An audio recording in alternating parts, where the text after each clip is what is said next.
तो animal lovers, हमारी कहानी शुरू होती है एक लड़के को दिखाकर जो एक ही बात बोल रहा होता है, मुझे टैलेंट चाहिए। उसका मानना है कि अगर उसके पास सिर्फ एक टैलेंट आ जाए तो वो भी दुनिया में कुछ बन सकता है। अपनी जिंदगी बदलने के लिए वो किसी भी हद तक जाने को तैयार है और इसी सोच के साथ वो अपनी जिंदगी खत्म कर देता है। अगले दिन स्कूल में हर तरफ एक ही टॉपिक चल रहा होता है। पूरी सिटी में अजीब से फ्लावर पेटल्स दिखने लगते हैं और इसी सब के बीच में बात कर रहे होते हैं। तभी हमारा हीरो, जिसका नाम टोया है, वो खुद को समझाता है कि उसे सिर्फ पढ़ाई पर फोकस करना है और दूसरों की बातों में बिल्कुल डिस्ट्रैक्ट नहीं होना। तभी टीचर क्लास में आ जाती है और एक नए स्टूडेंट को इंट्रोड्यूस करती है। वो एक लड़की होती है, लेकिन वो लड़की तो टीचर की एक भी बात पर खास इंटरेस्ट नहीं रख रही होती है। उस लड़की का नाम हाइडो होता है और इंट्रोडक्शन देते वक्त वो सिर्फ टोया को देखकर अपना नाम बताती है। टोया इस बात को ज्यादा इंपॉर्टेंस नहीं देता और क्लास नॉर्मली शुरू हो जाती है। क्लास खत्म होने के बाद हाइडो दोबारा टोया के पास आती है और काफी देर तक उसकी आंखों में देखती रहती है।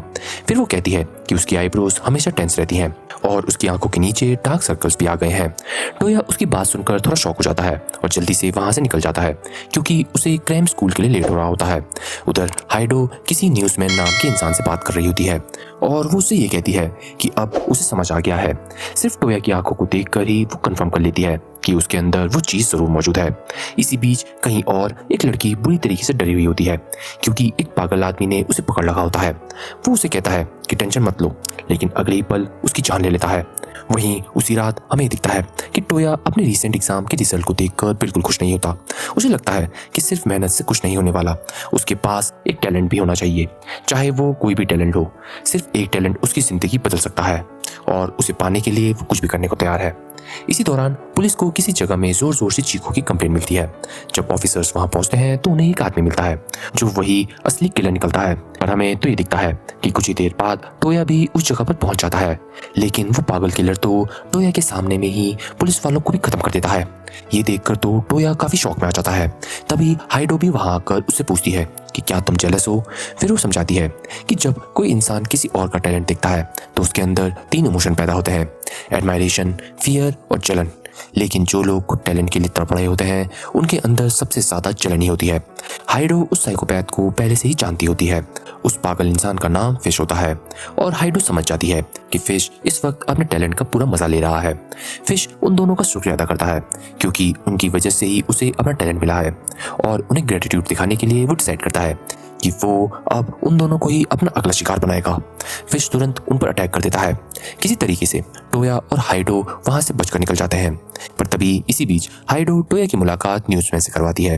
न्यूज़मैन बताती है कि एक ऐसी चीज एग्जिस्ट करती है जो किसी भी इंसान को पिछले जन्मों के टैलेंट को दोबारा जिंदा करने में मदद करती है, चाहे करंट लाइफ में वो कितने भी ऑर्डिनरी क्यों ना हो। जिसके बाद वो टोया से ये पूछती है कि अगर तुम्हें ये चांस मिले तो तुम इसे कैसे यूज करोगे। उस आइटम का नाम होता है ब्रांच ऑफ रीइंकार्नेशन। ये बोलते ही हाइडो एक ब्लेड निकाल लेती है। टोया उसे रोकने की पूरी कोशिश करता है क्योंकि उसे लगता है कि हाइडो अपनी जान लेने वाली है, लेकिन तब तक बहुत देर हो चुकी होती है। हाइडो बिना हिचकिचाए उस ब्लेड को खुद पर यूज कर लेती है और अगले ही पल उसके अंदर एक नहीं बल्कि कई सारे टैलेंट अवेकन हो जाते हैं। उनमें से एक का नाम डिसबॉमर होता है और दूसरे का नाम डिकैपिटेटर। ये सब देखकर टोया की आंखें खुली की खुली रह जाती हैं। तब उसे समझ आता है कि कैसे आजकल हर जगह जो फ्लावर पेटल्स की बात दिख रही है, शायद उनका कनेक्शन इसी पावर से है। पावर मिलते ही हाइडो सीधा फिश के सामने पहुंच जाती है और एक ही अटैक में उसके आर पार स्लैश मार देती है। इस वक्त न्यूज़मैन टोया को समझाती है कि कैसे इसी प्रोसेस को रीइंकार्नेशन कहते हैं।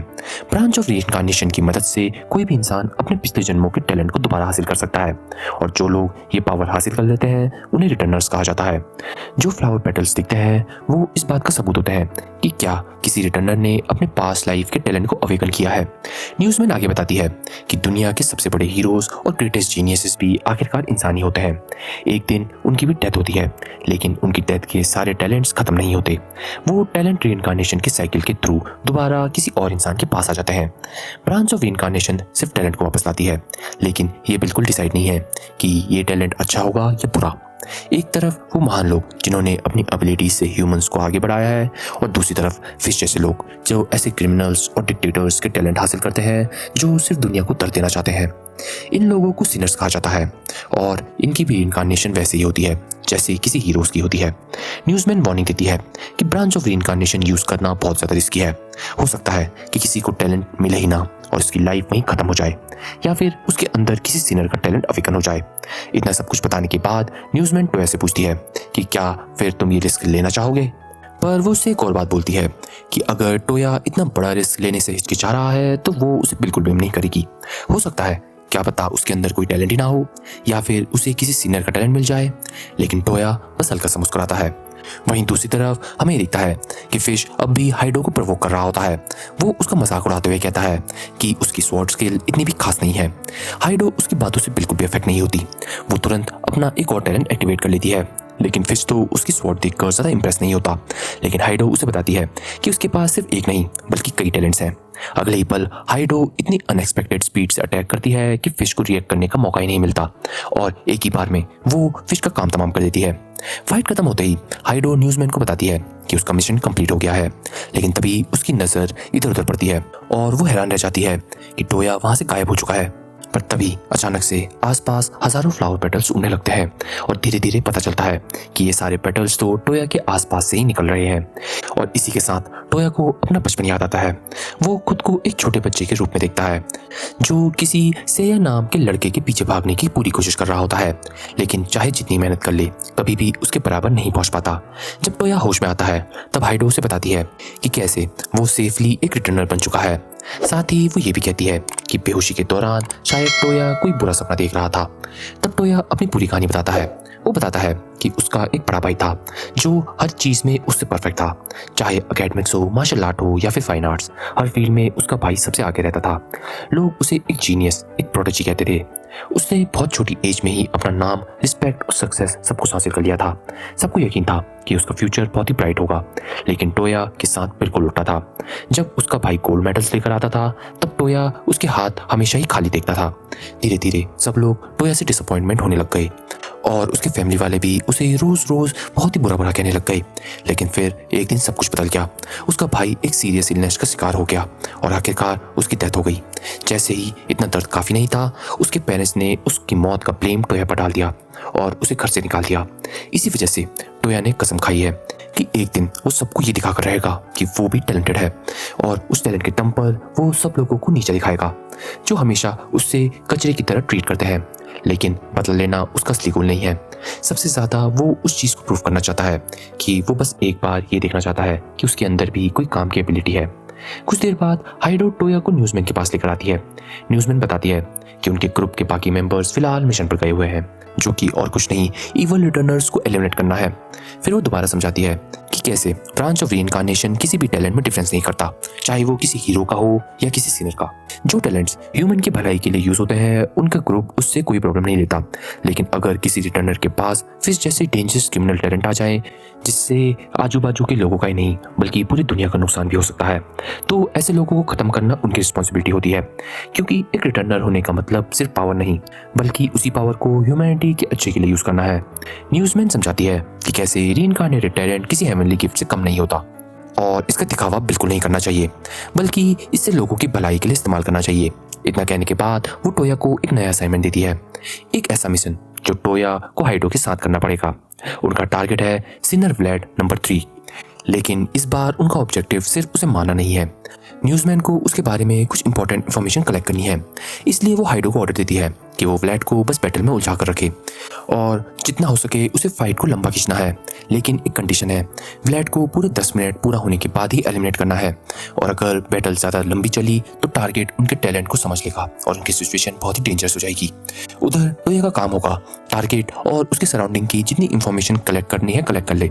मिशन 2 दिन बाद शुरू होगा क्योंकि उससे पहले न्यूज़मैन को कुछ और प्रिपरेशन करना है। तभी उसी रात टोया देखता है एक औरत एक रॉबर से लुट रही होती है, पर न्यूज़मैन तुरंत टोया को वार्निंग देती है कि अंधेरा बहुत ज़्यादा है और विजिबिलिटी भी बहुत पुअर है और इसके बीच में पड़ना बहुत ही डेंजरस हो सकता है। लेकिन टोया को किसी वार्निंग की परवाह नहीं होती। वो उस औरत की हेल्प करने के लिए सीधा आगे बढ़ता है। न्यूज़मैन उसे याद दिलाती है कि वो अभी अभी नया रिटर्नर बना है, उसे इतनी जल्दीबाजी नहीं करनी चाहिए। लेकिन टोया तुरंत ब्रांच ऑफ रीइंकार्नेशन एक्टिवेट करता है और अपना टैलेंट यूज करता है, right arm of thief. Robber उसके पास भागता हुआ निकल जाता है और उसी पल टोया अपनी एबिलिटी एक्टिवेट करता है। थीफ को लगता है कि वो आसानी से बच निकलेगा और उधर वो औरत बहुत कंफ्यूज हो जाती है कि टोया ने आखिर कुछ क्यों नहीं किया। टोया उसे शांत रहने को कहता है, फिर मुस्कुराकर बोलता है कि उसका सारा सामान उसने वापस ले लिया है। लेकिन उस औरत को उसकी बात की बिल्कुल कदर नहीं होती। वो गुस्से में बताती है कि उसका डिजाइनर बैग ही सबसे महंगा था, बैग के बिना सारी चीजों की कोई वैल्यू नहीं है। ये कहकर वो खुद ही चोर के पीछे भागने पड़ती है। इसी बीच न्यूज़मैन टोया के टैलेंट्स की डिटेल समझाने लगती है। उसकी एबिलिटी की रेंज सिर्फ 70 सेंटीमीटर्स है और उस टैलेंट में डायरेक्ट ऑफेंस पावर लगभग ना के बराबर है। इसलिए इस टैलेंट को यूज करना काफी रिस्की रहेगा। लेकिन अगर टारगेट उसके रेंज के अंदर आ जाए तो टोया फिजिक्स के रूल को भी इग्नोर कर किसी भी चीज के अंदर का कंटेंट चुरा सकता है। लेकिन इस बार टोया ने सिर्फ पर्स के सामान ही नहीं चुराया था, उसने उस चोर के शरीर का खून भी चुरा लिया था, जिसकी वजह से उस चोर को तुरंत एनीमिया जैसी कंडीशन हो गई और उसका शरीर पूरा कमजोर पड़ गया। ये देखकर न्यूज़मैन काफी इंप्रेस होती है क्योंकि टोया ने तो एक नॉर्मल बेकार लगने वाला टैलेंट को भी अच्छी तरीके से यूज करा है। इसी से ये प्रूव हो जाता है कि टोया इस टैलेंट की असली फिलॉसफी समझ गया है। मैटर टैलेंट नहीं करता, मैटर करता है कि तुम उस टैलेंट को कैसे यूज कर रहे हो। और ऐसे ही कुछ और दिन बीत जाते हैं। फाइनली उनका मिशन शुरू हो जाता है। वो लोग व्लैड को ढूंढने निकल पड़ते हैं, लेकिन व्लैड उन्हें देखते ही एक सेकंड भी वेस्ट नहीं करता और तुरंत अपना टैलेंट यूज कर हाइडो पर अटैक कर देता है। उसकी एबिलिटी जमीन के अंदर से तीखे और खतरनाक स्पाइक्स निकालने की होती है। हाइडो उन सब अटैक को रोकने की पूरी कोशिश करती है, लेकिन सिचुएशन उसके कंट्रोल से बहुत बाहर जा रही होती है। तभी लड़ते लड़ते हाइडो को याद आता है कि उसका असली मिशन व्लैड को हराना नहीं बल्कि उससे बस 10 मिनट निकालना है। लेकिन प्रॉब्लम ये थी कि उसके इतने डेंजरस अटैक के बीच उसके पास इतना भी टाइम नहीं हो रहा था कि वो व्लैड तक पहुंच भी सके। उधर न्यूज़मैन कंटिन्यूसली डाटा एनालाइज कर रही होती है और कॉम्स के थ्रू हाइडो से कहती है कि बस मिशन पर फोकस करे। इतना तो क्लियर है कि व्लैड तो पहले से ही पता था कि उसके पीछे कोई ना कोई तो आने वाला है, इसीलिए उसने अपनी पहले ही सारी सिचुएशन प्रिपेयर करके रखी थी। अगर हाइडो ने जरा सी भी गलती करी तो आज उसकी जान भी जा सकती है। न्यूज़मैन हाइडो को सही मौके का इंतजार करने को कहती है, लेकिन बोलना जितना आसान था करना उतना ही मुश्किल था। हाइडो समझ जाती है कि व्लैड के स्पाइक्स किसी भी डायरेक्शन से किसी भी वक्त निकल सकते हैं, वो हमेशा उन्हें डॉज नहीं कर सकती। उधर व्लैड भी सस्पिशियस होने लगता है। वो सोचता है कि हाइडो सिर्फ डिफेंसिव क्यों यूज कर रही है, उस पर अटैक क्यों नहीं कर रही। तभी न्यूज़मैन टोया से जल्दी करने के लिए कहती है। वो बताती है कि हाइडो के स्वॉर्ड्समैन टैलेंट एक प्रॉब्लम है, बैटल जितनी लंबी चलती है उतना ही वो फाइट को एंजॉय करने लगती है और अगर ऐसे ही चलता रहा तो एक्साइटमेंट में वो खुद भी किसी बड़ी मुसीबत में फंस जाएगी। इसी बीच व्लैड एक और जबरदस्त अटैक लॉन्च कर देता है, लेकिन हाइडो तो अपनी इनक्रेडिबल एबिलिटी से उस अटैक को पीछे ढकेल देती है। अब हाइडो डिसाइड कर लेती है कि बहुत हो गया, अब सिर्फ डिफेंस कर कुछ नहीं होने वाला, अब अटैक करने का टाइम आ गया है। न्यूज़मैन उसे रोकने की कोशिश करती है, लेकिन तब तक बहुत देर हो चुकी होती है। हाइडो सीधा व्लैड पर चार्ज करती है, लेकिन व्लैड इसी मूवमेंट का इंतजार कर रहा होता है। वो आराम से हाइडो का अटैक ब्लॉक कर लेता है और तुरंत एक डायरेक्ट काउंटर अटैक मार देता है और एक ही हिट में हाइडो जोर से उछलकर दूर गिर जाती है। ये देखकर न्यूज़मैन तुरंत अनाउंस करती है कि मिशन फेल हो चुका है। वो टोया को ऑर्डर देती है रिट्रीट, लेकिन टोया एक भी इंच पीछे नहीं जाता। वो बस चुपचाप व्लैड को देखते रहता है। व्लैड हाइडो की जान लेने के लिए अपना फाइनल अटैक करने ही वाला होता है कि अचानक से कोई उसे रोक देता है। व्लैड एकदम शॉक हो जाता है। उसे समझ नहीं आता कि ये हुआ कैसे, क्योंकि उसके पीठ के पीछे तो एक वॉल थी जो उसके प्रोटेक्शन के लिए उसी ने बनाई थी। और हमें दिखता है कि हाइडो भी हैरान रह जाती है। जब वो टोया के हाथ से निकलता हुआ चमक देखती है तो उसे तुरंत समझ आ जाता है कि टोया ने ही उसकी हेल्प की है। टोया शांत आवाज में कहता है, 10 मिनट पूरे हो गए हैं, इसलिए मैंने सोचा अब मेरी हेल्प जरूरी है। और अगले ही पल व्लैड घुटनों के बल जमीन पर गिर जाता है। हाइडो को लगता है कि फाइट खत्म हो गई है, लेकिन व्लैड तो अभी भी जिंदा होता है। वो टोया को देखकर समझ जाता है कि ये एक नया रिटर्नर है। उसे महसूस हो जाता है कि टोया ने अभी अभी अपने टैलेंट को प्रॉपर्ली कंट्रोल करना नहीं सीखा है, जिसके बाद वो हंसते हुए टोया से कहता है कि उसने उसको खत्म करने का परफेक्ट चांस भी खो दिया है। फिर वो टोया को एक बेवकूफ कहकर बुलाने लगता है और बोलता है कि अब वो हाइडो और टोया की जिंदगी यहीं खत्म करने वाला है। तभी अचानक से एक मिस्टीरियस आवाज गूंजती है। वो सीधा व्लैड को ऑर्डर देती है, फॉल बैक। फिर वो आवाज टोया को वार्निंग देती है कि अगर उसने एक भी मूव किया तो उसकी जान ले ली जाएगी। आवाज दोबारा व्लैड को रिट्रीट करने का ऑर्डर देती है। व्लैड एक्सप्लेन करने की कोशिश करता है कि वो बस फाइट फिनिश करने ही वाला था, लेकिन वो मिस्टीरियस वॉइस गुस्से में कहती है, मुझे अपनी बात दोबारा रिपीट करना पसंद नहीं है। और आवाज गायब होने से पहले टोया से ये कहती है कि उसका चेहरा किसी पुराने इंसान से बहुत मिलता है। इतना कहकर वो लोग वहां से चले जाते हैं। मिशन ऑफिशियली कंप्लीट हो चुका था, इसलिए न्यूज़मैन उन दोनों को घर वापस लौटने के लिए ऑर्डर देती है, जिससे आखिरकार टोया और हाइडो चैन की सांस लेते हैं। और ऐसे ही कुछ दिन बीत जाते हैं और हमें ये दिखता है कि एक दिन ऐसे ही नॉर्मल डे चल रहा होता है कि अचानक से व्लैड खुद टोया के सामने खड़ा हो जाता है और सीधा टोया को थीफ कहकर बुलाने लगता है। टोया तुरंत अपना फोन बंद कर लेता है ताकि न्यूज़मैन उसकी बात ना सुन ले। ब्लैड गुस्से में डिमांड करता है कि टोया उसकी वो चीज़ वापस करे जो उसने चुराई है। टोया बिल्कुल अनजान बनते हुए कहता है, मुझे समझ नहीं आ रहा कि तुम किस बात की बात कर रहे हो। लेकिन ब्लैड उसकी बात मानने को तैयार नहीं होता। वो गुस्से में कहता है कि उसके साथ मजाक ना करे, उसे पता है कि उसका टैलेंट उसी ने चुराया है। ये सुनकर टोया के चेहरे पर एक हल्की सी शैतानी स्माइल आ जाती है। फिर वो ब्लैड से पूछता है कि क्या तुम्हें किसी और ने बताया कि तुम्हारा टैलेंट चोरी हो गया है। ब्लैड तुरंत मना कर देता है। वो सीधा कहता है कि एक सिनर के लिए अपना टैलेंट चोरी हो जाना इतनी बड़ी बेइज्जती है कि वो खुद ये बात किसी और को बताना नहीं चाहता। हमें ये दिखता है कि टोया के चेहरे पर एक ठंडी सी मुस्कान आ जाती है और वो सीधा ब्लैड से ये कहता है कि अब ब्लैड की जिंदगी खत्म होने का वक्त आ गया है।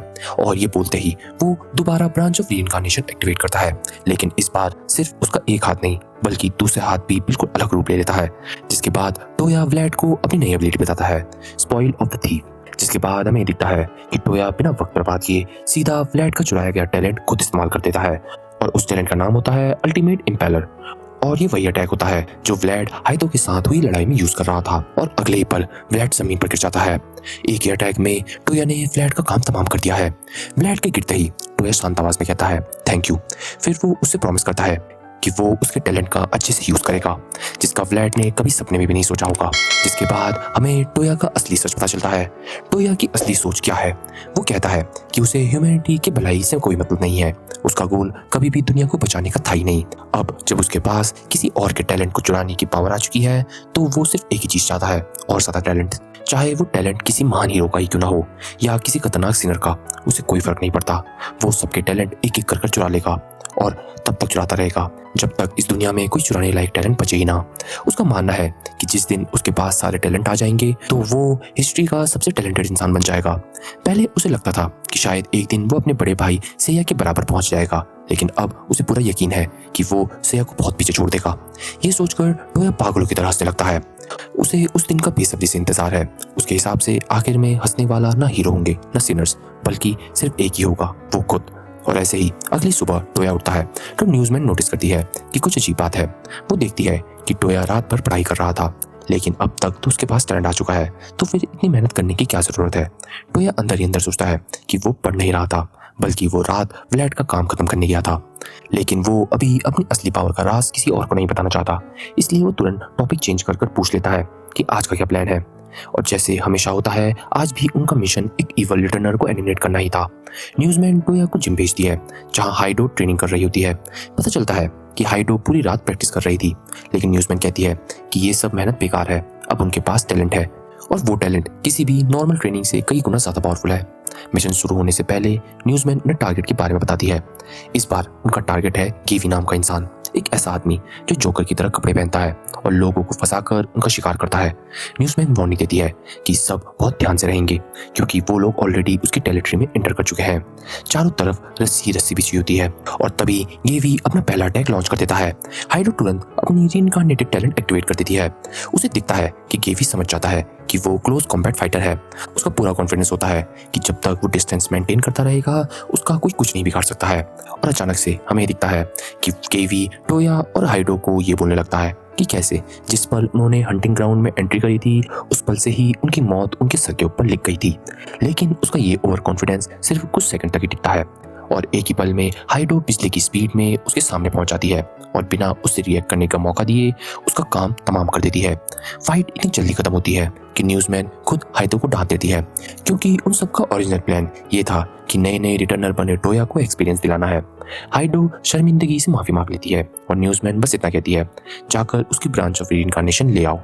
लेकिन उन्हें बिल्कुल अंदाजा नहीं होता कि कुछ दूर से उन पर कोई नजर रखे हुए है। कुछ मिस्टीरियस सोल्जर पहले गेवी को टारगेट कर रहे थे, लेकिन अब उनका ध्यान टोया और उसकी टीम पर शिफ्ट हो चुका था। और तभी हमें पता चलता है कि वो लोग एक बहुत ही बड़ी इन्वेस्टिगेशन चला रहे हैं और उनका सिर्फ एक ही ऑब्जेक्टिव था, शहर में फैले हुए फ्लावर पेटल्स के पीछे का असली सच जानना। उसी रात एक आदमी जिसका नाम एडवर्ड होता है अपनी जान बचाकर भाग रहा होता है और तभी हमें ये दिखता है कि उसके पीछे तो हाइडो ही होती है। अचानक आसमान से कुछ एप्पल्स गिरते हैं और हमें ये दिखता है कि अचानक से ही पता नहीं क्यों उन एप्पल से शायद कोई शक्ति आ रही होती है जो एडवर्ड को सीधे जमीन में धकेल देती है। लेकिन एडवर्ड तुरंत उठकर भागने लगता है और जोर जोर से चिल्लाकर ये बोलने लगता है कि इतना काफी नहीं है और फिर वो भागना शुरू कर देता है। तभी हमें पता चलता है कि एडवर्ड को रोकने की कोशिश उस एप्पल ने नहीं बल्कि एक आदमी ने करी थी जिसका नाम न्यूटन ही था और हमें ये पता चलता है कि उसका टैलेंट होता है फ्रूट ऑफ ग्रेविटी, जिसके थ्रू वो ग्रेविटी मैनिपुलेट कर सकता है। उसके साथ एक लड़की भी होती है जिसका नाम आइंस्टीन होता है। उसका टैलेंट है स्पेशियल ट्रांसलोकेशन, जिसकी मदद से वो एक ही पल में टेलीपोर्ट होकर एडवर्ड के पीछे आ जाती है और अगले ही सेकंड उसका पूरा हाथ टेलीपोर्ट कर उसके शरीर से अलग कर देती है। ये देखकर न्यूटन पूछता है कि जब तुम उसका हाथ हटा सकती थी तो सीधा उसका सर क्यों नहीं हटा दिया। पर तभी आइंस्टाइन बहुत ही शांत आवाज में जवाब देती है कि वो इतने भी ब्रूटल नहीं है, और अगर ऐसा सब कुछ करना है तो लोगों की जान लेना सोल्जर्स का ही काम होता है, इसलिए वो उनका काम उनके लिए छोड़ देती है। तभी एक और आदमी गन लेकर एडवर्ड के सामने आ जाता है और ये बोलता है कि उसका गेम खत्म हो चुका है। लेकिन एडवर्ड इसी मौके का फायदा उठाकर एडवर्ड पल भर में ही उस आदमी का चेहरा और उसकी आंखें नोच देता है। वो हंसते हुए कहता है कि अब ये भी उसकी कलेक्शन का नया स्पेसिमेन बनेगा। लेकिन हैरानी की बात तो ये थी कि इतनी बुरी तरीके से इंजर्ड होने के बाद भी वो आदमी दोबारा खड़ा हो जाता है और सीधा एडवर्ड पर गोली चला देता है। वो एडवर्ड की टैलेंट की तारीफ करते हुए कहता है कि उसका टैलेंट वाकई कमाल का है, लेकिन अब वो भी अपना टैलेंट दिखाएगा। और तभी हमें पता चलता है कि उस आदमी का नाम हिरोशी होता है और उसका टैलेंट होता है अनडेड सोल्जर्स। एडवर्ड भागने की कोशिश करता है, लेकिन उसके सामने अचानक से एक पूरी आर्मी खड़ी हो जाती है। ये सब क्लोन थे। इन सब का क्रिएटर था ड्रे, जिसका टैलेंट था रेप्लिकेटर। कुछ ही देर में हाइडो भी बाकी टीम तक पहुंच जाती है। एडवर्ड उन सबको देखते ही समझ जाता है कि ये सारे लोग तो वही हैं जो पिछले कुछ टाइम से सिनर्स का शिकार कर रहे हैं। इनके बारे में पहले से भी बहुत रूमर्स फैले हुए थे और सब लोग इन्हें सिर्फ एक नाम से बुलाते हैं, forest of the great. Edward का आखिरकार काम तमाम हो जाता है। मिशन कंप्लीट होते ही न्यूज़मैन सबकी तारीफ करती है और कहती है सबने बहुत अच्छा काम करा, एक और मिशन सक्सेसफुल रहा और एक और ब्रांच ऑफ रीइंकार्नेशन उनके हाथ लग गई है। तभी एक लड़की सामने आती है जिसका नाम नाइटिंगेल होता है। वो सबसे पूछती है कि क्या कोई इंजर्ड तो नहीं है। उसका टैलेंट होता है एंजल ऑफ हीलिंग, जिसके बाद हमें दिखता है कि नाइटिंगेल हिरोशी का ट्रीटमेंट करने लगती है और उसके सारे घाव धीरे धीरे भरने लगते हैं। वो जानती थी कि हिरोशी इमॉर्टल है, लेकिन फिर भी उसे ओवरडू ना करने की एडवाइस देती है। उधर न्यूटन मजाक में कहता है कि खास उसे भी ऐसा ट्रीटमेंट मिल जाता। अब उसे अफसोस हो रहा है कि उसने जानबूझकर खुद को हर्ट नहीं होने दिया। इसी बीच हाइडो टोया के पास आती है और कहती है कि उसे मिशन में उसके साथ चलना चाहिए था, लेकिन टोया बताता है कि वो बस बेस के मॉनिटर की वायरिंग और पोजीशन ठीक करने में बिजी था। हाइडो को ये सुनकर काफी डिसअपॉइंटमेंट होती है। उसके हिसाब से टोया ने जिस टैलेंट के लिए इतनी तकलीफ उठाई है उसे सिर्फ छोटे मोटे कामों में वेस्ट करना उसके लिए सही नहीं है। लेकिन टोया बिल्कुल शांति से कहता है कि उसे कोई प्रॉब्लम नहीं है। सच कहें तो उसे ऐसी सिंपल और ऑर्डिनरी काम करना बहुत पसंद है। न्यूज़मैन भी उसकी तारीफ करती है। वो कहती है कि फॉरेस्ट ऑफ द ग्रेट में टोया जैसे मेहनती लोग बहुत कम मिलते हैं, क्योंकि अभी उनकी ऑर्गेनाइजेशन में बहुत मेंबर्स मौजूद हैं, लेकिन ये उनकी पूरी टीम भी नहीं है। हाइडो मुस्कुराते हुए बताती है कि यहाँ मौजूद हर इंसान किसी न किसी तरीके से टोया जैसा ही है। सबके अंदर सेल्फ हेट्रेड या सेल्फ रिजेंटमेंट था। इसी फीलिंग ने उन सबको टैलेंट ढूंढने के रास्ते पर ढकेल दिया था। सब बस अपनी पुरानी जिंदगी बदलना चाहते थे और कुछ खास बनना चाहते थे। तभी उनकी बातों के दौरान आइंस्टाइन भी वहां जाती है और अचानक से आइंस्टाइन बोल पड़ती है कि उसे टोया का यहाँ होना बिल्कुल पसंद नहीं है। वो बाकी सबको कहती है कि वो खुद को बेवकूफ़ बनाना बंद करे। टोया का टैलेंट किसी महान हीरो जैसा नहीं है, उसका टैलेंट एक क्रिमिनल का ही है और इसी वजह से भी वो ना चाहते हुए भी इविल ही है। आइंस्टाइन साफ कह देती है कि उसे टोया पर बिल्कुल भी भरोसा नहीं है। न्यूज़मैन उसे समझाती है कि किसी का टैलेंट रिवाइव हो जाने का मतलब ये नहीं होता कि वो इंसान भी वैसा ही बन जाए, और वैसे भी टोया का टैलेंट जिस इंसान से आया था वो सोसाइटी के लिए रॉबिनहुड जैसा फिगर माना जाता था। लेकिन आइंस्टाइन को ये एक्सप्लेनेशन बिल्कुल भी कन्विंस नहीं करती। तभी हमें दिखता है कि हाइडो सबके बीच का माहौल शांत करने के लिए सबका ध्यान भटकाने लगती है कि उन्हें आगे क्या करना चाहिए। हाइडो बिना किसी हिचकिचाहट से टोया पर भरोसा कर जाती है। वो साफ कह देती है कि अगर उसने टोया को एक्सेप्ट किया है तो उसके लिए इतना ही काफी है। आखिरकार आइंस्टाइन भी पीछे हट जाती है और कहती है कि वो फिलहाल वेट करेगी। उसके बाद हाइडो टोया से पूछती है कि क्या उसे बुरा नहीं लगा इतनी सारी गलत बातें सुनकर। इतनी सारी तकलीफों के बाद उसने टैलेंट हासिल किया और फिर भी लोग उसे एक पल में ही रिजेक्ट कर रहे हैं। लेकिन टोया बस हल्के से मुस्कुरा देता है। जब टोया अपने घर पहुंचता है तो वो देखता है कि घर की लाइट्स पहले से ही ऑन है। अंदर जाकर वो एकदम शॉक हो जाता है क्योंकि उसके घर के अंदर एक और इंसान बैठा हुआ होता है जो उसका पुराना दोस्त होता है, जिसका नाम इत्सुकी होता है। दोनों को मिले हुए काफी साल बीत चुके होते हैं। इत्सुकी मुस्कुराते हुए टोया के लिए कुछ गिफ्ट लेकर आया था। वो मजाक में कहता है कि उसे टोया के अपार्टमेंट में कुछ खतरनाक मैगजीन नहीं मिले हैं, इसलिए वो खुद ही कुछ मैगजीन लेकर आया है। पर टोया तो उन्हें देखकर तुरंत बोल देता है कि उसे सीधा कचरे में फेंक देना चाहिए। इत्सुकी हंस पड़ता है और कहता है टोया बिल्कुल नहीं बदला, उसकी सार्केज्म पहले ही जैसी है और आंखों के नीचे डार्क सर्कल्स भी। तभी हमें ये दिखता है कि टोया अपने पास मौजूद हाइडो को इत्सुकी के बारे में बताने लगता है कि कैसे इत्सुकी बचपन से ही बहुत ही टैलेंटेड है मार्शल आर्ट्स में, और वो इतना ज़्यादा टैलेंटेड है कि लोग उसे चाइल्ड प्रोडिजी बुलाते हैं, बिल्कुल उसके बड़े भाई सेया की तरह। इत्सुकी ने अपने नेचुरल टैलेंट को कभी वेस्ट नहीं होने दिया और आज वो JSDF का स्पेशल फोर्सेस यूनिट का लीडर भी बन चुका है, जो उनकी आर्मी की बहुत ही स्पेशल मार्शल आर्ट यूनिट है।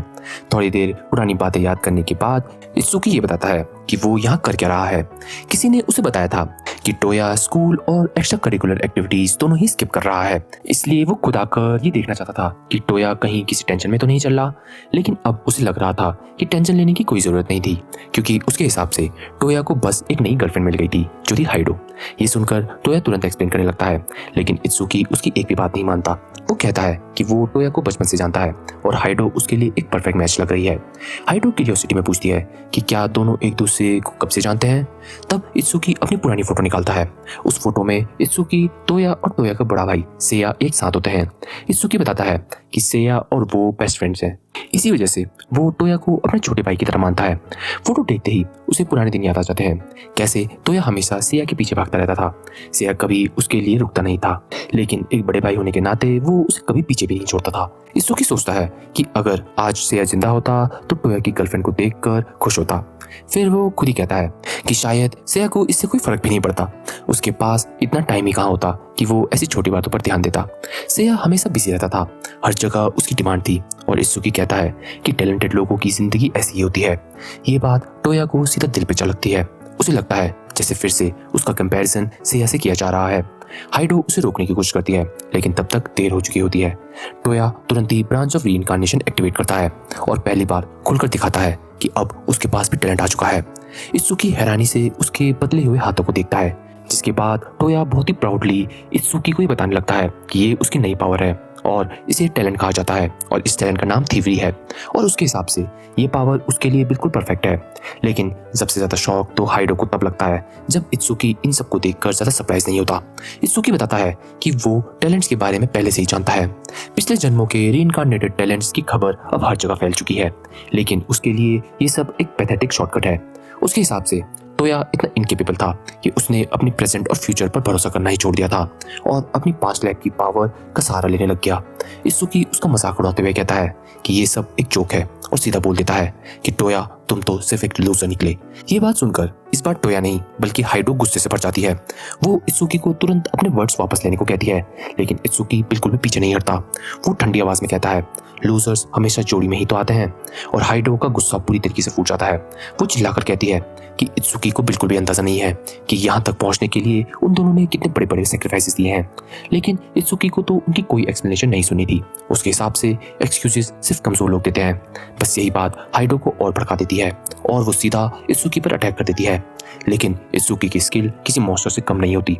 हाइडो अटैक करती है और अगले ही पल उसे वो आसानी से पकड़कर जमीन पर पिन कर देता है। इत्सुकी शांत आवाज में कहता है कि हाइडो लकी है क्योंकि वो टोया की गर्लफ्रेंड समझकर उसे छोड़ रहा है, वरना अब तक उसकी हड्डियां टूट चुकी होती। जाते जाते वो टोया को एक और चोट पहुंचा देता है। वो कहता है कि सेया अगर ये सब देख रहा होता तो शायद उसे अपनी कब्र से भी टोया के लिए बहुत ही तरस आ रहा होता, क्योंकि वो टोया को एक लूजर ही मानता और वो देखता कि कैसे उसका छोटा भाई आज एक लूजर बन चुका है। टोया उसकी बातों का इनकार नहीं करता, लेकिन उसे अपने डिसीजन पर ज्यादा पछतावा नहीं था। उसका पूरा यकीन था कि एक दिन किसी एक ऐसे टैलेंट की वजह से वो सेया को भी पीछे छोड़ देगा। और ऐसे ही आखिरकार इत्सुकी टोया लोगों को छोड़कर वहां से चले जाता है। तभी कुछ देर बाद हमें दिखता है कि बाहर वही मिस्टीरियस फोर्स जो टोया लोगों को देख रही थी अपने कैप्टन का वेट करती है, और वो कैप्टन और कोई नहीं बल्कि इत्सुकी ही निकलता है। टीम के कुछ मेंबर्स पूछते हैं कि क्या अब उन्हें अपना ऑपरेशन शुरू कर देना चाहिए, लेकिन इत्सुकी सीधा मना कर देता है। योशिकी नाम का एक मेंबर थोड़ा डिसअपॉइंटेड हो जाता है। उसके हिसाब से उन टारगेट्स से वैल्यूएबल सैंपल्स लेना बहुत ही इंपॉर्टेंट हो सकता है, लेकिन इत्सुकी कहता है कि उसकी अब जरूरत नहीं पड़ेगी क्योंकि उसके पास पहले ही एक परफेक्ट सैंपल आ चुका है। उधर हाइडो अभी भी शॉक में होती है। उसे यकीन नहीं हो रहा होता कि इत्सुकी के सामने वो एक भी मूव नहीं कर पाई। उसकी स्पीड इतनी ज्यादा तेज थी कि उसने हाइडो को प्रोफेशनल की तरह पल भर में ही कंट्रोल पर ला दिया था। हाइडो धीरे से कहती है कोई नॉर्मल इंसान इतना स्ट्रांग हो ही नहीं सकता, और फिर वो सोच में पड़ जाती है शायद असली नेचुरल टैलेंट होना वाकई कुछ और ही बात होती है। हमें ये दिखता है कि हाइडो टोया से हल्की हल्की बातें करने लगती है और तभी हाइडो धीरे से बताती है कि कैसे टैलेंट मिलने से पहले वो भी एक नॉर्मल लड़की थी और जब वो एक छोटी सी बच्ची थी तब उसके माँ बाप ने उसे छोड़ दिया था। उसके बाद उसकी पूरी जिंदगी एक ऑर्फनेज में गुजरी, लेकिन वहाँ भी उसकी लाइफ बिल्कुल आसान नहीं थी। बाकी बच्चे उसके साथ बहुत ही बुरा बर्ताव करते थे और उसके अलग रंग के बाल और आंखों की वजह से उसे अलग समझते थे। हर रात वो चुपचाप रोती थी, लेकिन ऑर्फनेज के स्टाफ को सब कुछ देखकर भी अनजान बनना पड़ता था। धीरे धीरे उसके दिल में सबके लिए नफरत बढ़ने लग गई। उसका मन करता था कि वो एक दिन सबसे बदला ले। तभी उसकी जिंदगी में एक आदमी आया। उसने हाइडो से कहा कि रोना बंद करे और फिर उसे प्रॉमिस किया कि वो उसे इतना मजबूत बनाएगा कि वो कभी भी किसी के सामने झुकेगी नहीं। वो आदमी एक डोजो का मास्टर था और उसने हाइडो को अडॉप्ट कर अपनी बेटी बना लिया था। उस मास्टर का परिवार पुराने ट्रेडिशन को बहुत मानता था। इसी वजह से बहुत से लोग उसके इस डिसीजन से कि वो एक ऑर्फन को अडॉप्ट कर रहा है इससे बहुत खिलाफ थे, लेकिन उसने किसी की नहीं सुनी। उसने हाइडो को अपने घर में जगह दी और उसे तलवार चलाना सिखाना शुरू कर दिया। ट्रेनिंग के दौरान हाइडो इतनी मेहनत करती थी कि प्रैक्टिस करते करते उसकी तलवार तक घिस जाती थी। ये देखकर उसके फादर को लगने लगा कि एक दिन शायद हाइडो उसको भी पीछे छोड़ देगी। उस आदमी ने हाइडो को सिखाने में अपना सब कुछ लगा दिया और उसकी इसी मेहनत ने हाइडो को इंस्पायर कर दिया, जिससे हाइडो ने भी कसम खा ली कि वो एक दिन एक बहुत ही महान स्वॉर्ड्स वुमेन बनकर रहेगी। एक दिन अपने फादर के सर को गर्व से ऊंचा करेगी। उसकी जिंदगी का बस एक ही गोल था, लेकिन किस्मत को तो कुछ और ही मंजूर था। इतने सालों की प्रैक्टिस के बाद भी सच तो ये था कि हाइडो के पास स्वॉर्ड का नेचुरल टैलेंट था ही नहीं। वो चाहती थी कि उसके फादर उस पर गर्व करें, लेकिन वो उनकी उम्मीदों पर कभी खड़ी नहीं उतर पाई। इसी बीच उसे ब्रांच ऑफ रीइंकार्नेशन के बारे में पता चलता है। फिर वो उसे ढूंढने के लिए हर जगह भटकती है, लेकिन उसे उस ब्रांच को ढूंढने में बिल्कुल भी कामयाबी नहीं मिलती।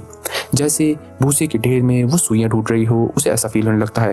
हाइडो को पूरा यकीन था कि अगर उसे एक टैलेंट मिल गया तो उसकी सारी प्रॉब्लम्स खत्म हो जाएंगी, लेकिन हुआ बिल्कुल उल्टा। उस पावर ने ही उसके अपने फादर को पीछे छोड़ दिया और अपनी स्ट्रेंथ को कंट्रोल ना करने पाने की वजह से उसने गलती से अपने फादर को ही बहुत ही बुरी तरीके से इंजर कर दिया। उसके फादर तो बच गए, लेकिन वो दोबारा कभी तलवार पकड़ने के लायक ही नहीं रहे। उस इंसिडेंट के बाद उनका डोजो हमेशा के लिए बंद हो गया और हाइडो को अपने ही घर से निकाल दिया गया। आखिर में हाइडो जिस इंसान का कर्ज चुकाना चाहती थी उसी को उसने सबसे बड़ा दर्द दे दिया, लेकिन हाइडो ने हार नहीं मानी। उसने डिसाइड किया कि वो और भी ज्यादा स्ट्रांग बनेगी और एक दिन अपने फादर का डोजो दोबारा हासिल करेगी और उन्हें फिर से गर्व पाने का मौका देगी।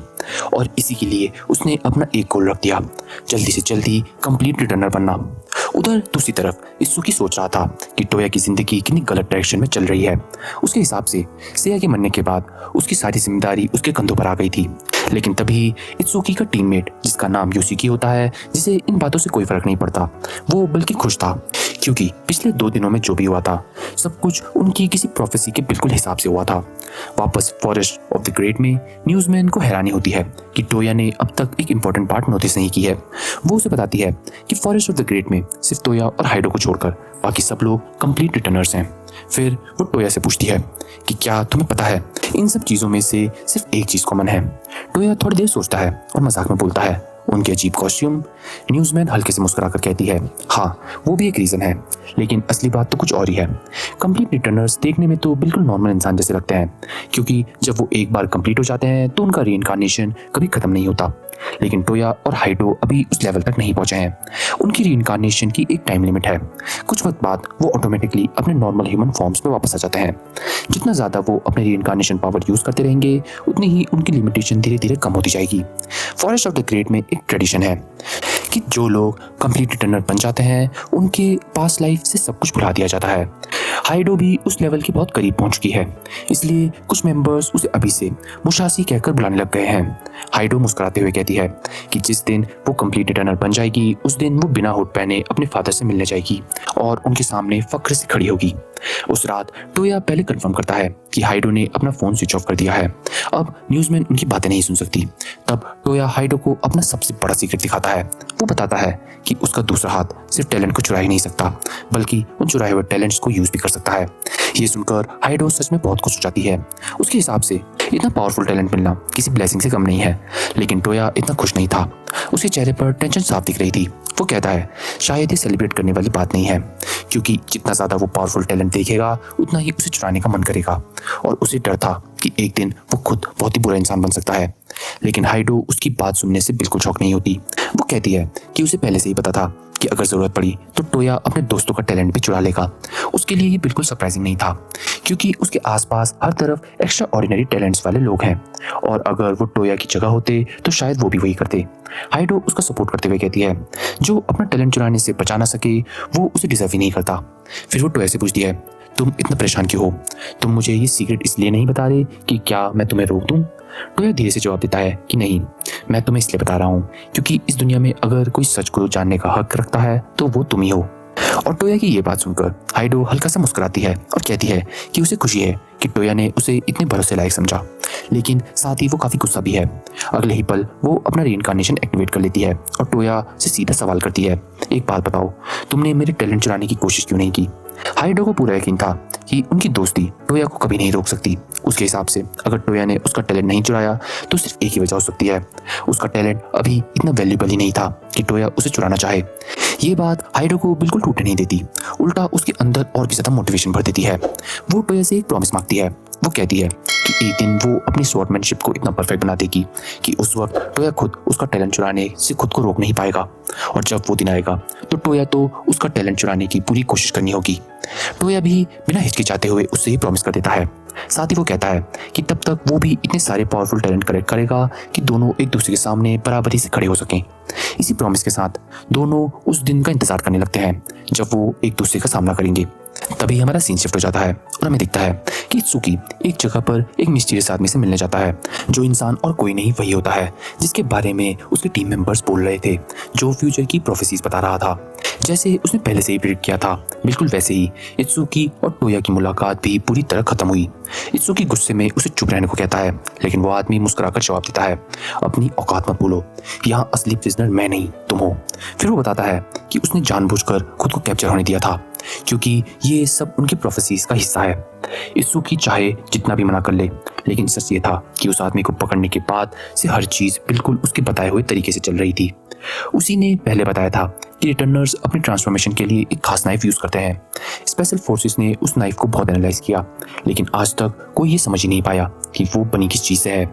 इत्सुकी तो उस आदमी को घूरते हुए कहता है, अब तुम मुझे सब कुछ बताओगे, और अगर नहीं बताया तो मेरे पास तुमसे बुलवाने के लिए और तरीके हैं। लेकिन वो मिस्टीरियस आदमी बिल्कुल भी नहीं डरता। वो आराम से बताता है कि उसे इत्सुकी की स्पेशल फोर्सेस के बारे में सब कुछ पता है, एक ऐसी यूनिट जिसने देश के सबसे पावरफुल और टैलेंटेड सोल्जर्स होते हैं, जिनका काम होता है पब्लिक को पता चलने से पहले ही नेशनल थ्रेट्स को खत्म कर देना। और उन सब में से सबसे डेंजरस मेंबर है इत्सुकी। उसकी फाइटिंग स्किल्स इतनी जबरदस्त हैं कि वो हिस्ट्री के ग्रेटेस्ट वॉरियर्स को भी टक्कर दे सकता है, लेकिन फिर भी वो सिर्फ एक नॉर्मल इंसान ही है और उसकी एग्जिस्टेंस बहुत ही छोटी है। उसके बाद वो आदमी और दो प्रोफेसी सुनाता है, पहले कि वो यहाँ से बिना किसी नुकसान के आज़ाद हो जाएगा, और दूसरी कि उसका किंग पुरानी तबाहियों को दोबारा इस दुनिया में लेकर आएगा। और ये बोलते ही हमें दिखता है कि वो आदमी तो अपनी कैद तोड़ देता है। सोल्जर्स उस पर फायरिंग करना शुरू कर देते हैं, लेकिन हैरानी की बात तो ये थी कि गोलियां उसके आर पार ऐसे हो रही थी जैसे उसको कोई असर ही नहीं हो रहा हो। तभी इत्सुकी बिजली की रफ्तार से उसके पास पहुंच जाता है और एक ही वार में उसका हाथ काट देता है। इत्सुकी पूरे कॉन्फिडेंस के साथ कहता है कि इस बार तो तुम्हें बहुत ज्यादा डैमेज हो गया, लेकिन वो आदमी मुस्कुरा देता है और अगले ही पल सब लोग शॉक में जम जाते हैं क्योंकि उसका हाथ बिल्कुल ठीक था, जैसे वो कभी कटा ही ना हो। ये देखकर इत्सुकी समझ जाता है कि अभी उसे रोकना नामुमकिन है, इसलिए वो उसे जाने देता है। और जाते जाते वो मिस्टीरियस आदमी इत्सुकी की तारीफ करता है। वो कहता है कि अगर इत्सुकी भी एक रिटर्नर होता तो वो उनके ग्रुप में जरूर वेलकम होता। इत्सुकी उससे सिर्फ एक सवाल पूछता है कि क्या तुम्हारे किंग ने रिटर्नर्स के साथ कोई अलायंस बनाई है, लेकिन वो आदमी जवाब देता है कि कुछ रिटर्नर्स ने अलायंस जरूर बनाई है, लेकिन वो लोग उनमें से नहीं है। उस मिस्टीरियस इंसान का ग्रुप सिर्फ एक ही इंसान का वफादार सेवक है और वो है किंग ऑफ रिटर्नर्स का। उधर फॉरेस्ट ऑफ द ग्रेट में न्यूटन सबको एक बुरी खबर देता है। रूटीन एक्सटर्मिनेशन मिशन के दौरान उन पर एक बिल्कुल अलग रिटर्नर्स ने अटैक किया था। उसका टैलेंट समझना बहुत ही मुश्किल था क्योंकि उसका टैलेंट किसी नॉर्मल एबिलिटी की तरह नहीं बल्कि एक काले धुएं जैसा लग रहा था। ये सुनते ही हाइडो एकदम चौंक जाती है। वो तुरंत टोया की तरफ देखती है और टोया से पूछती है कि क्या हमने ये धुआं या ब्लैक फॉग पहले भी कहीं देखा है। तभी एक छोटी सी लड़की सामने आती है, उसका नाम पिकासो होता है। वो टोया को अपनी पेंटिंग दिखाती है और उस पेंटिंग में बिल्कुल वही ब्लैक फॉग बनी होती है। न्यूज़मैन उस पेंटिंग को देखकर कुछ देर के लिए परेशान हो जाती है, लेकिन फिर बात को टाल देती है और कहती है कुछ नहीं। अचानक पूरे बेस में एक अजीब सी आवाज गूंजने लगती है और उसी वक्त हर स्क्रीन पर एक मिस्टीरियस आंख नजर आती है। हमें ये दिखता है कि सब लोग एक पल के लिए सुन रह जाते हैं। तभी वो मिस्टीरियस आंखों में से एक आवाज आती है और वो आवाज किसी आदमी की होती है। वो आदमी ऐसे बात करता है जैसे वो उन सबको बहुत ही अच्छी तरीके से जानता हो। वो कहता है कि उसे काफी वक्त हो गया है उनसे मिले हुए। फिर वो एक एक मेंबर का नाम लेकर उनकी पावर बताने लगता है। वो पिकासो से पूछता है कि उसकी पेंटिंग्स कैसी चल रही हैं। आइंस्टीन से कहता है कि क्या वो अभी भी दूसरों के शेडोज में छुपना पसंद करती है, और न्यूज़मैन का मजाक उड़ाते हुए बोलता है कि वो अब भी पहले की तरह इंट्रोवर्ट है, बस फर्क इतना है कि अब उसके पास काफी नए दोस्त हैं। लेकिन तभी उसके बाद उसकी आवाज बहुत ही ठंडी हो जाती है और वो एक खतरनाक अनाउंसमेंट करता है, फॉरेस्ट ऑफ द ग्रेट अब खत्म होने वाला है। और वो सबको ये बताता है कि उसके हिसाब से उनका पूरा आइडियोलॉजी ही गलत है। वो लोग मानते हैं कि जिसके पास टैलेंट है उसकी जिम्मेदारी है कि वो ह्यूमैनिटी की सर्विस करे, और जो लोग इवल टैलेंट रखते हैं उन्हें खत्म कर देना चाहिए। लेकिन वो आदमी इस सोच को मानने से बिल्कुल मना कर देता है और वो सबको ये बताता है कि टैलेंट किसी जिम्मेदारी का नाम नहीं है बल्कि आज़ादी का नाम है। जाने से पहले वो एक आखिरी वार्निंग देता है। वो कहता है कि बहुत जल्द वो सबको वापस उसी रीइंकार्नेशन के वॉर्टेक्स में भेज देगा जहाँ से वो आए थे, जिसके बाद हमें दिखता है कि वहाँ की सब स्क्रीन्स नॉर्मल हो जाती हैं। उसके जाते ही न्यूज़मैन गहरी सांस लेकर कहती है अब सब कुछ क्लियर हो गया है। उसके हिसाब से ये वही मिस्टीरियस आदमी है जो सारे इवल सिनर रिटर्नर्स का मास्टरमाइंड है। ये सुनते ही आइंस्टाइन का चेहरा गुस्से से भर जाता है। उसे यकीन नहीं होता कि वो आदमी अभी तक जिंदा है।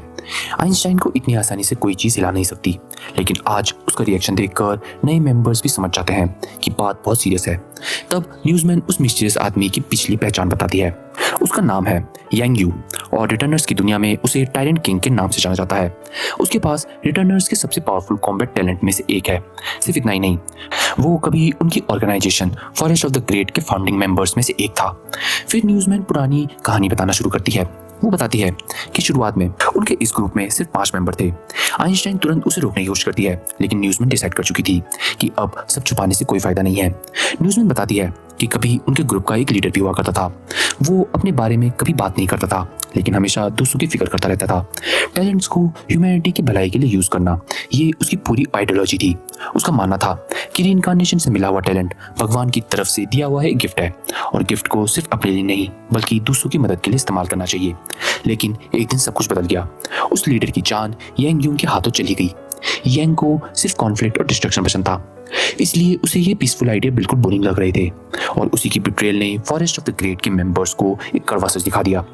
उन्हें समझ आ गया था जिन रिटर्नर्स के पास इवल टैलेंट्स हैं उनके साथ कोएग्जिस्ट करना लगभग नामुमकिन है, और ह्यूमैनिटी की भलाई के लिए उन्हें पूरा खत्म करना होगा। लेकिन बात यही नहीं थी। अब यांग सिर्फ अकेला नहीं था, वो धीरे धीरे इवल टैलेंट वाले रिटर्नर्स की पूरी आर्मी तैयार कर रहा था।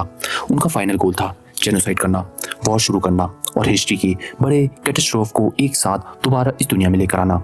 ये सुनकर आइंस्टाइन का गुस्सा कंट्रोल से बाहर चल जाता है। उसे लगता है कि उसने पहले ही यांग को मार दिया था, लेकिन अब जब सबको पता चल गया है कि वो जिंदा है, तो आइंस्टाइन कसम खा लेती है कि अगली बार वो उसे जिंदा बिल्कुल नहीं छोड़ेगी। ये सुनकर टोया एक बात तो समझ जाता है। वो पूछता है मतलब ये पहली बार नहीं है जब ये लोग यांग से लड़ रहे हैं। न्यूज़मैन हाँ में सर हिलाती है। वो बताती है जब यांग पहली बार उनका ग्रुप छोड़कर जा रहा था तब उन सब ने उस पर सरप्राइज अटैक किया था। फाइट बहुत ही जल्दी खत्म हो गई थी और सबको लगा था कि यांग मर चुका है। आइंस्टाइन गुस्से में कहती है जरूरत पड़ी तो मैं उसे अकेले ही लड़ूंगी, लेकिन न्यूटन तुरंत मना कर देता है। उसके हिसाब से ये बहुत ही रेकलेस डिसीजन होगा। उन्हें अभी तक ये नहीं पता कि यांग के पास कितने इवल रिटर्नर्स उसके साइड हैं। आइंस्टाइन गुस्से में न्यूटन को चुप रहने को कहती है। उसके लिए सिर्फ एक ही बात इंपॉर्टेंट थी, यांग को किसी भी हालत में रोकना। न्यूटन उसकी बात से एग्री करता है, लेकिन वो कहता है कि ये लड़ाई किसी एक इंसान की नहीं बल्कि पूरी टीम की होगी। वो जानता था कि आइंस्टाइन के दिल में यांग के लिए कितनी गहरी नफरत है, लेकिन अगर वो सिर्फ एक पतले के लिए यांग से अकेले लड़ने गई तो शायद वो कभी वापस भी न लौट पाए। पर हमें तो ये दिखता है कि न्यूटन आइंस्टाइन की आंखों में भरी हुई नफरत साफ देख चुका होता है, इसलिए वो उसे और कुछ सवाल नहीं करता। बस इतना कहता है कि एक बार उसे अपने आसपास देखना चाहिए। यहाँ पर मौजूद हर इंसान उसी की तरह टैलेंटेड है। अगर वो सब साथ में लड़ेंगे तो उन्हें जीतने से कोई नहीं रोक सकता। न्यूज़मैन भी उसकी इस बात पर सहमत होती है। वो कहती है शायद यही वो मौका है जिसके लिए वो लोग इतने टाइम से वेट कर रहे थे, जब वो हमेशा के लिए सारे सिनर्स रिटर्नर्स को खत्म कर देंगे। इसलिए हर किसी को अपनी पूरी ताकत लगानी होगी। टारगेट यांग नहीं बल्कि उसकी पूरी आर्मी होगी। और इसी के साथ न्यूज़मैन सबको बैटल के लिए प्रिपेयर होने का ऑर्डर दे देती है। कुछ देर बाद टोया हैरान रह जाता है। उसे यकीन नहीं होता कि न्यूज़मैन ने यंग का हाइड आउट इतनी जल्दी ढूंढ निकाला। उसके सामने एक बहुत बड़ा किला खड़ा होता है जिसे टायरेंट किंग का कैसल कहा जाता है। यही यंग और उसके पूरे सीनियर्स की आर्मी का बेस था। तभी अचानक से एक आदमी उनके सामने आ जाता है। उसका नाम सीजर होता है। सीजर हाइडो की काफी तारीफ करता है और उसके काफी करीब आ जाता है। हाइडो को उसका एटीट्यूड बिल्कुल पसंद नहीं आता और वो बिना देर किए उस पर अटैक कर देती है। लेकिन अगले ही सेकंड सिचुएशन उलट जाती है जब अचानक से एक तलवार कहीं से आकर हाइडो के गले के पार होती है। सबको ये समझ आ जाता है कि सीजर अकेला नहीं है, उसके साथ एक और स्वॉर्ड्सवुमन है जिसका नाम जुबेट है और उसकी स्वॉर्ड स्किल इतनी डेंजरस थी कि हाइडो को रिएक्ट करने का मौका तक नहीं मिला। सीजर मुस्कुराते हुए टोया से मिलता है और पूरे कॉन्फिडेंस के साथ कहता है कि कैसे अब जब टोया उनके साथ यहाँ आ गया है तो उनकी जीत पक्की है। वो टोया से कहता है कि बैटल के बाद उसकी फाइटिंग देखकर वो जरूर हैरान रह जाएगा। तभी टोया की नजर आसपास जमे हुए हजारों फाइटर्स पर पड़ती है। वो पूछता है कि क्या ये सब लोग कौन हैं। सीजर बताता है कि ये सब लोग फॉरेस्ट ऑफ द ग्रेट के मेंबर्स हैं जो दुनिया के अलग अलग हिस्सों से यहाँ आए हैं क्योंकि आज तो बैटल होने वाला है। वो हिस्ट्री की सबसे बड़ी फाइट बनने वाला है, इसीलिए न्यूज़मैन ने हर स्ट्रॉन्ग डिफेंडर को यहाँ बुला लिया है। एक ही जगह पर हिस्ट्री के इतने सारे लेजेंडरी टैलेंट्स को देखना सच में किसी सपने से कम नहीं था। तभी उनके कॉन्वर्सेशन के बीच फॉरेस्ट ऑफ द ग्रेट का एक और मेंबर जिसका नाम डार्विन होता है वो बोल पड़ता है। उसके हिसाब से ये सब लोग कुछ ओवर रिएक्शन दे रहे हैं। उसका मानना ये था कि सिनर्स वैसे भी एक एक्सटेंड होने वाली स्पीसीज में से है, इसलिए उन्हें बस नेचर के भरोसे छोड़ देना चाहिए। जिससे हमें ये तो पता चल जाता है कि ये जो डार्विन है वो चार्ल्स डार्विन, वो महान इंसान जिसने थ्योरी ऑफ एवोल्यूशन दी थी, उसी का रीइंकार्नेशन है। तभी अचानक से एक और आदमी जिसका नाम फिशर होता है उसकी बात से एग्री करता है और वहीं दो लड़कियां जो राइट ब्रदर्स की रीइंकार्नेशन होती हैं, जो असल में ट्विन सिस्टर हैं, बस वही करना चाहती हैं जो न्यूज़मैन डिसाइड करेगी। पर हमें दिखता है कि उन्हीं सब टैलेंट्स में से एक जिसका नाम श्रोडिंगर है वो अलग ही सोच रहा होता है। उसके हिसाब से सब लोगों को एक साथ जमा करना एकदम बेकार है, यंग को इंडिविजुअली हंट करना ज्यादा इफेक्टिव होता। पर वहीं हमें सब मेंबर्स की बातों के दौरान टोया की एक अलग ही सिचुएशन दिखती है। ये सिचुएशन उसके लिए किसी चेकपॉइंट से कम नहीं थी क्योंकि बाहर से आए हुए मेंबर्स टीम वर्क में ज्यादा बिलीव नहीं करते हैं और बस इसी चीज का टोया फायदा उठाना चाहता था। उसे इस बैटल में जीत या हार से कोई मतलब नहीं था। उसका असली गोल तो सिर्फ एक था, इस पूरी केओस के दौरान जितना ज्यादा हो सके उसे टैलेंट चुराना है। पर तभी अचानक से न्यूज़मैन सबको इंस्ट्रक्शन देती है। वो कहती है कि अगर किसी को भी अपनी मर्जी से लड़ना है तो उसे उससे कोई प्रॉब्लम नहीं है, लेकिन अटैक सिर्फ 3 रूट्स में ही होने चाहिए। तब हिरोशी आगे बढ़ता है। वो अनाउंस करता है कि वो इस पूरे कैसल में एक अर्थ फोर्ट नाम का फोर्ट कैप्चर करेगा और वहां से सीधा वो कैसल की तरफ एडवांस करेगा। लेकिन उसकी एक रिक्वेस्ट भी थी, वो चाहता था टोया उसकी टीम में हो। ये सुनकर टोया अंदर ही अंदर टेंशन में आ जाता है। उसे समझ ही नहीं आता कि हिरोशी इतना स्पेसिफिकली उसी को क्यों चुन रहा है। हिरोशी भी बस इतना कहता है, तुमने मेरी क्यूरियोसिटी और बढ़ा दी है। लेकिन टोया ये बात किसी बुरी खबर जैसे सुनता है क्योंकि अगर वो किसी टीम में रहा तो उसका सीक्रेट प्लान खराब हो सकता है। वो बहुत सोचता है और कोई बहाना बनाकर सोलो निकले, लेकिन उसके पास कोई सॉलिड एक्सक्यूज ही नहीं होता है। आखिरकार मजबूरन में उसे हिरोशी की टीम को ज्वाइन करना पड़ता है। इसी के साथ न्यूज़मैन ऑफिशियली अपना ऑपरेशन लॉन्च कर देती है, ऑपरेशन सिनर्स क्लीन स्वीप। वो सबको वार्न करती है कि सामने हिस्ट्री के सबसे बड़े क्रिमिनल्स होंगे, इसलिए किसी भी वक्त अपना गार्ड नीचे ना करे। बैटल शुरू होने वाली होती है। उधर हाइडो की टीम एक और मेंबर जिसका नाम जोबेट है उसके साथ बन चुकी होती है। वो बहुत सोचते हैं कि कैसे वो लोग इस टीम को आगे बढ़ाएंगे। बैटल शुरू होते ही हमें दिखता है कि अचानक से हाइडो टोया से कहती है, कैसल में मिलते हैं और तब तक मैं इतनी स्ट्रांग हो चुकी होंगी कि तुम मेरे टैलेंट चुराने से खुद को रोक नहीं पाओगे। ऑपरेशन शुरू होते ही दोनों स्वॉर्ड्सवुमेन सीधा फ्रंट गेट तोड़कर अंदर घुस जाती हैं। न्यूज़मैन तुरंत राइट सिस्टर्स को सिग्नल देती है। दोनों मिलकर अपनी एबिलिटी एक्टिवेट करते हैं और आसमान में एक सैटेलाइट जैसा स्ट्रक्चर तैयार हो जाता है जिसे न्यूमैन की एबिलिटी और भी ज्यादा पावरफुल बना देती है। और हिरोशी चलते चलते टोया से पूछता है, क्या तुम हाइडो की टेंशन ले रहे हो? उसके हिसाब से दोनों को देखकर साफ लगता है कि वो कपल्स हैं क्योंकि दोनों की नजर हमेशा एक दूसरे पर ही रहती है। ये सुन के ही टोया थोड़ा ऑकवर्ड हो जाता है। उसे लगता था कि हिरोशी को किसी की परवाह नहीं होती है, लेकिन हिरोशी कहता है बस वो अपनी फीलिंग्स दिखाने में अच्छा नहीं है। जिसे सुनकर टोया हिरोशी की बात से तुरंत मना कर देता है। वो कहता है उसके और हाइडो के बीच में ऐसा कुछ भी नहीं है जैसा वो सोच रहा है। लेकिन फिर उसकी नज़र हिरोशी और नाइटिंगेल पर पड़ती है। दोनों काफ़ी क्लोज लग रहे थे, इसलिए टोया मजाक में पूछता है कि क्या वो दोनों डेटिंग कर रहे हैं। लेकिन अगले ही पल वो खुद को रोक देता है क्योंकि वो जानता है कि पर्सनल अटैचमेंट ही इंसान को कमज़ोर बना देती है और जिस दिन उसे किसी ने बिट्रेल करा उस दिन उसके इमोशंस उसके रास्ते में आने वाले हैं। इसलिए वो खुद को ये याद दिलाता है उसका असली मिशन सिर्फ 2 चीज़ें हैं, टैलेंट चुराना और ज़रूरत पड़ने पर लोगों को ख़त्म करना। लेकिन उसके सोचने के वक्त खत्म हो जाता है। अचानक एक बहुत बड़ा बीस्ट उन पर टूट पड़ता है। अटैक इतनी अचानक से हुआ था कि हिरोशी को तुरंत टोया की जान बचानी पड़ती है और यहीं से फॉरेस्ट ऑफ द ग्रेट की असली जंग शुरू हो जाती है। हर तरफ फॉरेस्ट के मेंबर अपने अपने एनिमी से टकरा चुके थे और पूरा बैटलफील्ड एक खूनी वॉर जोन में बदल चुका था। न्यूज़मैन बैटल को देखकर समझ जाती है कि सामने कोई आम दुश्मन नहीं खड़ा है, ये सब हिस्ट्री के सबसे खतरनाक सिनर्स थे। उधर नाइटिंगेल पूछती है कि क्या हमें बाकी सबको सिग्नल भेजना चाहिए, लेकिन न्यूज़मैन शांत आवाज में मना कर देती है। उसके हिसाब से उनकी अभी जरूरत नहीं है।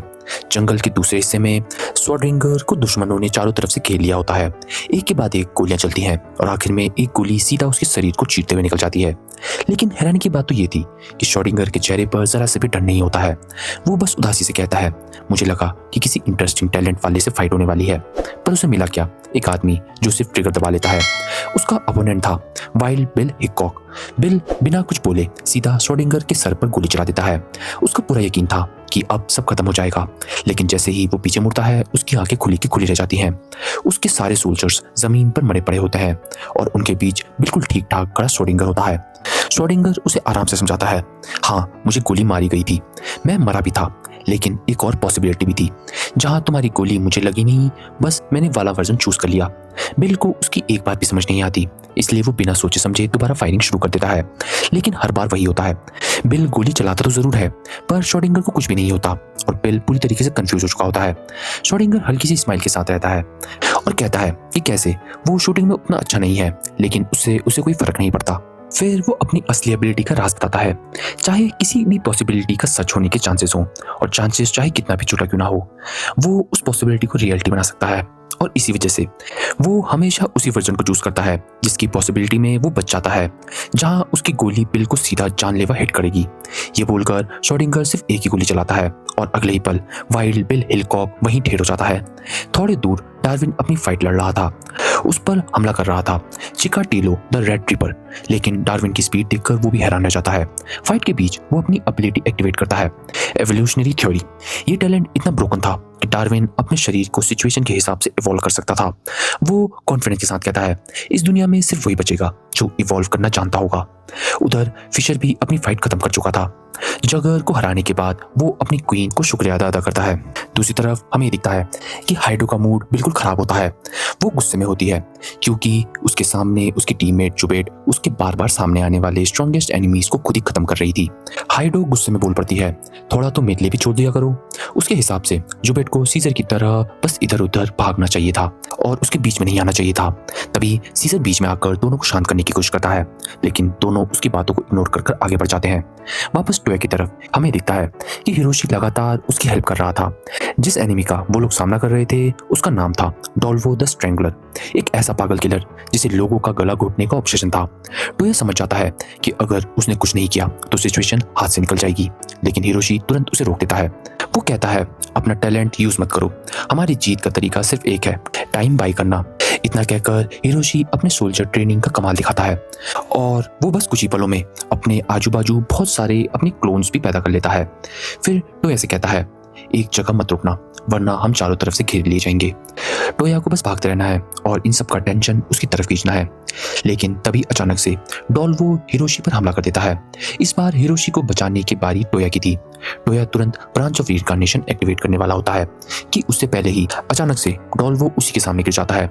तब हिरोशी मुस्कुराकर कहता है, लगता है तुम हमारे तीसरे टीममेट को भूल गए थे। टोया हैरान होकर इधर उधर देखने लगता है, उसे तो वहां कोई तीसरा इंसान दिख ही नहीं रहा था। तब हिरोशी उसे बताता है उनका तीसरा टीममेट है फाब्रे और उसका टैलेंट है स्टेल्थ, एक ऐसी एबिलिटी जो सिर्फ आंखों को ही नहीं बल्कि कानों और नाक को भी उसकी प्रेजेंस से पूरी तरीके से मिटा देती है। यानी फाब्रे को देखना, सुनना या महसूस करना तीनों नामुमकिन था।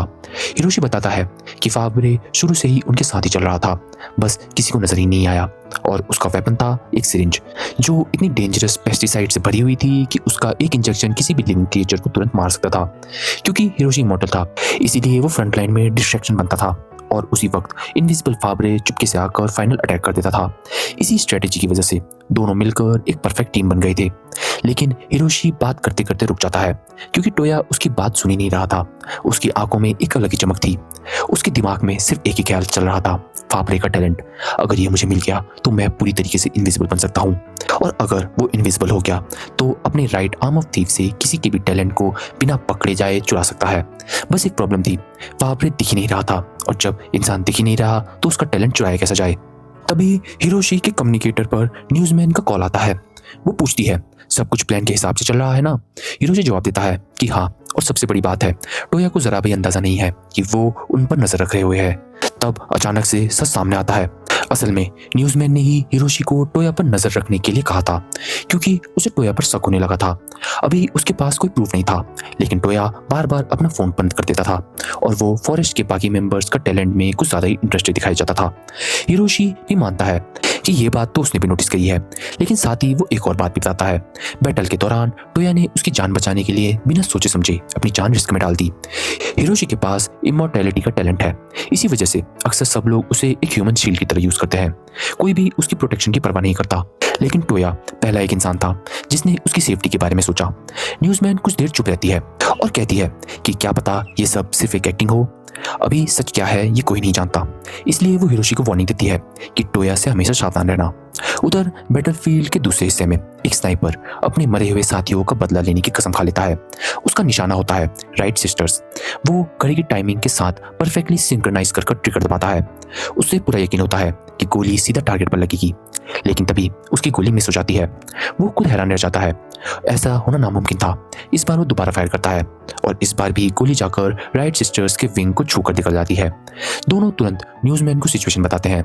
न्यूज़मैन शांत होकर कहती है, बस वहीं रुको, घबराओ मत, हाइया तुम्हारे कवर में है।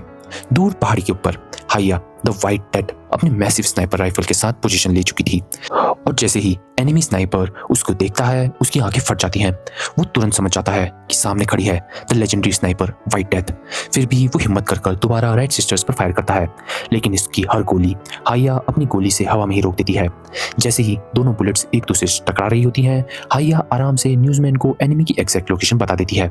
न्यूज़मैन कहती है कि वो एरिया एनालाइज करके उसके टैलेंट को पता लगाएगी, लेकिन हाइया मुस्कुराकर मना कर देती है, उसकी जरूरत नहीं थी, और ये कहकर वो सीधा एक शॉट फायर कर देती है। एनिमी स्नाइपर घबरा जाता है। उसे लगता है कि शायद उसकी मजल फ्लैश होने की वजह से उसकी लोकेशन एक्सपोज कर दी गई है, लेकिन इतनी दूर से किसी का भी उसे देख लेना इम्पॉसिबल है। वो खुद को शांत करता है और सोचता है कि उसकी शार्प शॉट एबिलिटी को हराना एकदम नामुमकिन है, और वो सीधा हाइया को टारगेट बना लेता है। लेकिन जैसे ही वो एम करता है, उसे लगता है कि वो किसी अजीब सी जगह पर आ गया है।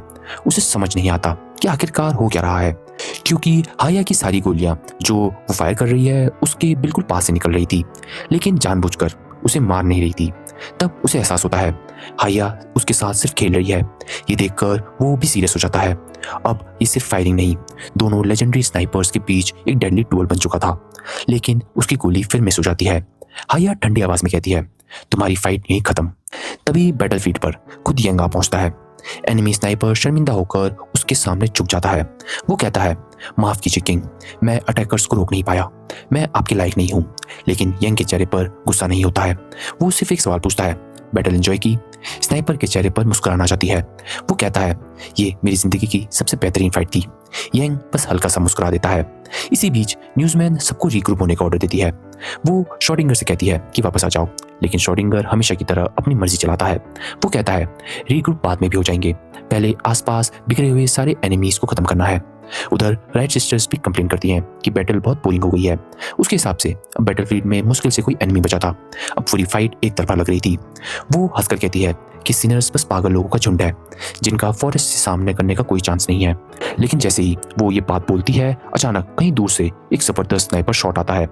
एक गोली में ही आसमान में बना हुआ उनका सैटेलाइट तबाह हो जाता है, और उससे पहले कि कोई कुछ समझ पाता, दूसरी गोली बिजली की रफ्तार से आती है और दोनों राइट सिस्टर्स की गर्दन में जाकर लग जाती है, और यहीं हमारा एपिसोड खत्म हो जाता है।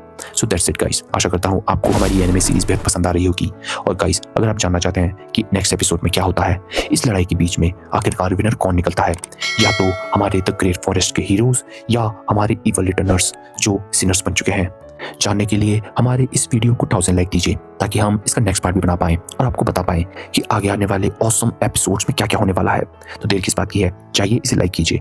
और अगर आप हमें और भी सपोर्ट करना चाहते हैं तो हमारे बाकी एनिमे रिकैप्स को भी जरूर देखिए और लाइक शेयर और सब्सक्राइब जरूर कीजिए ताकि हमारी छोटी सी एनिमे लवर्स की कम्युनिटी और बड़ी बन पाए।